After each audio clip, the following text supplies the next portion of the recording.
चलिए जानते हैं आज देश और दुनिया की सिलेक्टेड काम की और महत्वपूर्ण 25 बड़ी खबरों को सिर्फ 10 मिनट में। पर अभी तक आपने इस वीडियो को लाइक नहीं किया है तो लाइक कर दें और इस चैनल को सब्सक्राइब भी कर लीजिए।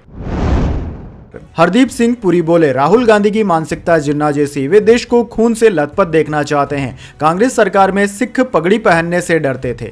जी हां दोस्तों, केंद्रीय पेट्रोलियम मंत्री हरदीप सिंह पुरी ने मंगलवार को कहा कि राहुल गांधी की मानसिकता पाकिस्तान के संस्थापक मोहम्मद अली जिन्ना जैसी है। वे देश में अलगाववादी सोच को बढ़ावा देना चाहते हैं, देश को खून से लथपथ देखना चाहते हैं। हरदीप सिंह पुरी अमेरिका के वाशिंगटन डीसी में है। पुरी ने कहा कि राहुल गांधी ने भारत में रहते हुए कभी सिखों की बात नहीं की। जब वह सत्ता में थे तब सिख डर में जीते थे। 1984 के दौरान सिखों को बसों से भी उतार दिया जाता था। सिख पगड़ी पहनने से डरते थे। चलिए जान लेते हैं अगली खबर।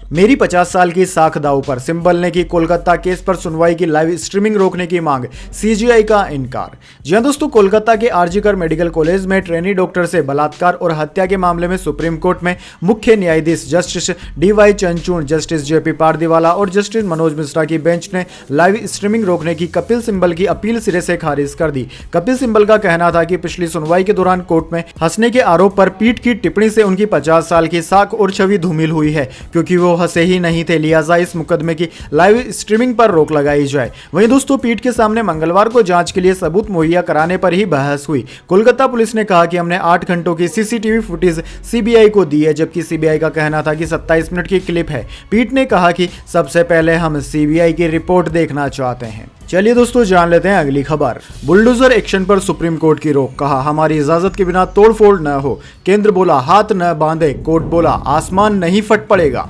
जी हां दोस्तों, सुप्रीम कोर्ट ने मंगलवार को 1 अक्टूबर तक बुलडोजर एक्शन पर रोक लगा दी है। अदालत ने कहा कि अगली सुनवाई तक देश में एक भी बुलडोजर कार्यवाही नहीं की जानी चाहिए। अदालत ने कहा कि हम स्पष्ट कर दें कि इस ऑर्डर में सड़कों, फुटपाथों, रेलवे लाइंस के अवैध अतिक्रमण शामिल नहीं है। दोस्तों, केंद्र सरकार ने इस ऑर्डर पर सवाल उठाया। सॉलिसिटर जनरल तुषार मेहता ने कहा कि संवैधानिक संस्थाओं के हाथ इस तरह नहीं बांधे जा सकते। इस पर जस्टिस बीआर गवई और जस्टिस केवी विश्वनाथन की बेंच ने कहा कि अगर कार्यवाही 2 हफ्ते रोक दी जाए तो आसमान नहीं फट पड़ेगा। आप इसे रोक दीजिए, 15 दिन में क्या होगा।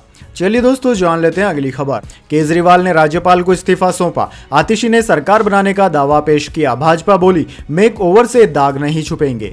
जी हां दोस्तों, अरविंद केजरीवाल ने मंगलवार शाम करीब 4:45 पर उपराज्यपाल विनय सक्सेना को सीएम पद से इस्तीफा सौंप दिया। उनके साथ आतिशी और 4 मंत्री भी मौजूद रहे। दिल्ली सरकार ने 26 और 27 सितंबर को 2 दिन का विधानसभा सत्र बुलाया है। सत्ता परिवर्तन पर भाजपा ने कहा कि मेक ओवर से आम आदमी पार्टी के दाग नहीं छुपेंगे। इससे पहले आतिशी मार्लेना को दिल्ली की मुख्यमंत्री बनाने का ऐलान कर दिया गया था। केजरीवाल ने मंगलवार को आम आदमी पार्टी की विधायक दल की बैठक में उनके नाम का प्रस्ताव रखा था। इस पर सभी विधायकों ने सहमति जता दी। वैसे दोस्तों, कमेंट करके बताइए आप किसे आम आदमी पार्टी के नए मुख्यमंत्री के रूप में देखना चाहते थे।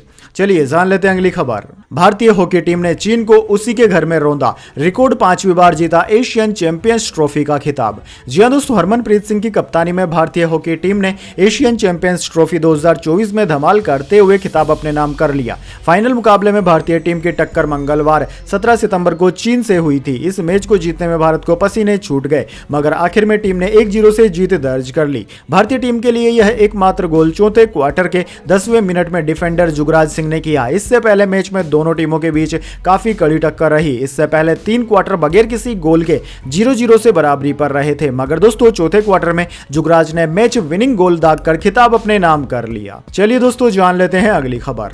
सीजीआई के घर जाने पर पहली बार बोले प्रधानमंत्री, कहा गणेश पूजन में गया तो कांग्रेस का इकोसिस्टम भड़का, सत्ता के भूखों को परेशानी हुई। जी हां दोस्तों, प्रधानमंत्री मोदी 11 सितंबर को सुप्रीम कोर्ट के चीफ जस्टिस डीवाई चंद्रचूड़ के घर गणेश पूजा में शामिल होने पहुंचे थे। इस पर विपक्ष के नेताओं ने सवाल उठाया था। प्रधानमंत्री ने मंगलवार को अपने 74वें जन्मदिन पर भुवनेश्वर में इसका जवाब दिया। प्रधानमंत्री ने कहा कि गणेश पूजन में गया तो कांग्रेस के इकोसिस्टम के लोग भड़क उठे। बांटो और राज करो की नीति पर चलने वाले अंग्रेजों को गणेश उत्सव खटकता था। आज समाज को बांटने और तोड़ने में लगे सत्ता के भूखे लोगों को गणेश पूजा से परेशानी हो रही है।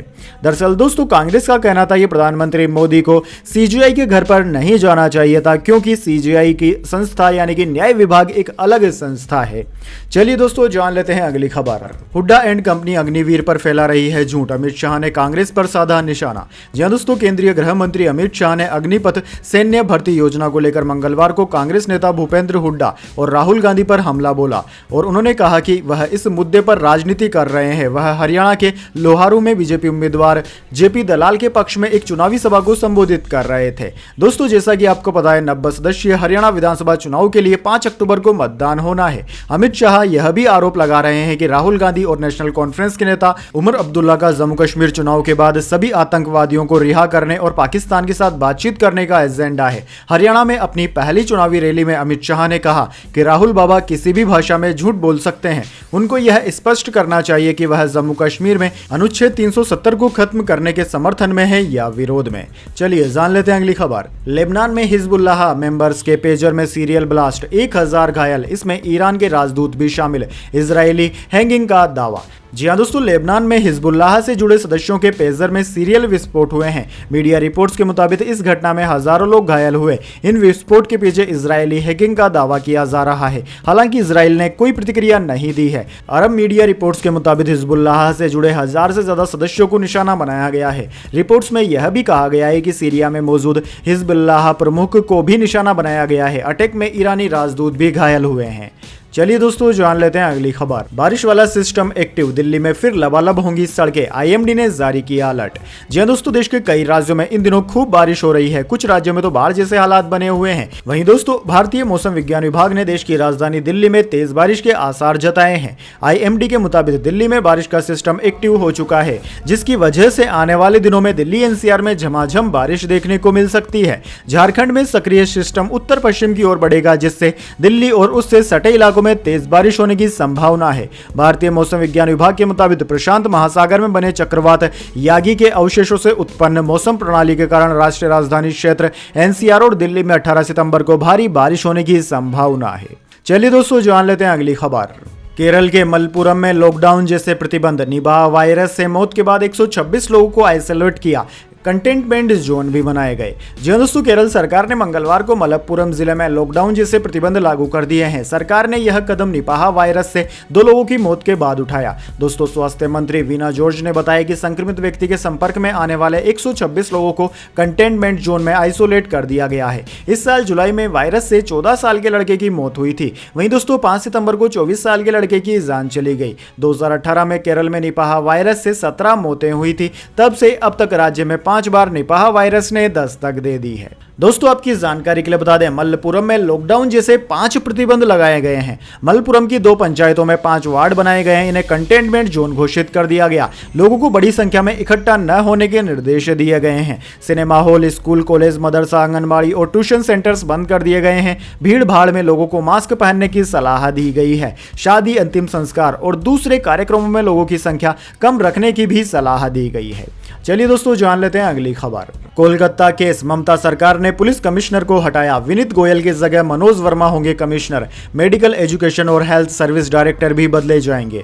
जी हां दोस्तों, पश्चिम बंगाल सरकार ने कोलकाता के पुलिस कमिश्नर विनीत गोयल को पद से हटा दिया है। उनकी जगह मनोज वर्मा लेंगे। आरजीकर मेडिकल कॉलेज में 9 अगस्त को ट्रेनी डॉक्टर से दुष्कर्म और हत्या केस को लेकर जूनियर डॉक्टरों ने पुलिस कमिश्नर समेत स्वास्थ्य विभाग के डायरेक्टर को हटाने की मांग की थी। स्वास्थ्य विभाग के भी 4 और अधिकारियों का ट्रांसफर किया गया है। मेडिकल एजुकेशन डायरेक्टर और डॉक्टर कौस्तव नायक को स्वास्थ्य परिवार कल्याण का डायरेक्टर बनाया गया है। स्वास्थ्य सेवाओं के डायरेक्टर डॉक्टर देवाशीष हल्दर को पब्लिक हेल्थ का ओएसडी बनाया गया है। जैसा कि दोस्तों आप सबको पता है, जूनियर डॉक्टरों की 5 मांगे थी, जिनमें पहली मांग थी रेप मर्डर के साथ साथ सबूतों से छेड़छाड़ करने वाले सभी लोगों की गिरफ्तारी हो और उन्हें सजा मिले। दूसरी मांग थी मेडिकल कॉलेज के पूर्व प्रिंसिपल संदीप घोष के खिलाफ सख्त अनुशासनात्मक कार्रवाई हो। तीसरी, कोलकाता पुलिस कमिश्नर विनीत गोयल इस्तीफा दें। चौथी, स्वास्थ्य कर्मचारियों की सिक्योरिटी बढ़ाए और पर्याप्त सुरक्षा उपाय सुनिश्चित करें। 5वीं, पश्चिम बंगाल के अस्पतालों और मेडिकल कॉलेजों में थ्रेट कल्चर खत्म किया जाए। ऐसे में दोस्तों सभी 5 मांगों को ममता सरकार की ओर से पूरा किया जा रहा है।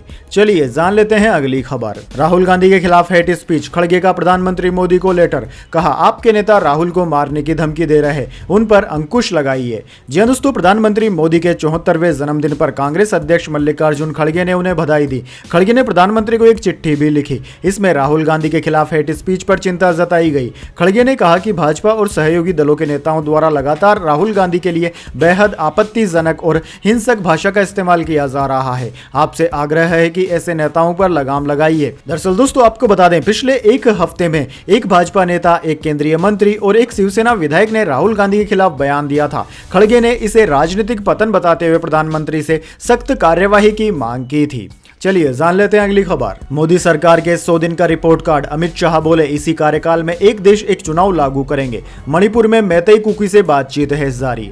जी हां दोस्तों, गृह मंत्री अमित शाह ने मंगलवार को मोदी सरकार के 100 दिन का रिपोर्ट कार्ड पेश किया। अमित शाह ने कहा कि सरकार के कार्यकाल के दौरान एक देश एक चुनाव लागू करने की योजना है। साथ ही मणिपुर में शांति के लिए वे मैतेई और कुकी दोनों समुदाय से बातचीत कर रहे हैं। अमित शाह ने कहा कि तीसरे कार्यकाल के 100 दिन में मोदी सरकार ने 15 लाख करोड़ की योजनाएं शुरू की, टैक्स राहत दी और किसानों के खाते में 3 लाख करोड़ रुपए पहुंचाए। आज देश की आंतरिक और बाहरी सुरक्षा मजबूत है। इकोनॉमी सभी 14 पैमानों पर खरी उतरी है। आज इकोनॉमी में रीढ़ दिखाई देती है। इस दौरान उन्होंने कहा कि प्रधानमंत्री मोदी के जन्मदिन पर 17 सितंबर से लेकर 2 अक्टूबर यानी कि 15 दिन तक देश भर के सभी जरूरतमंदों की सेवा में हमारे जैसे लाखों कार्यकर्ता लगेंगे।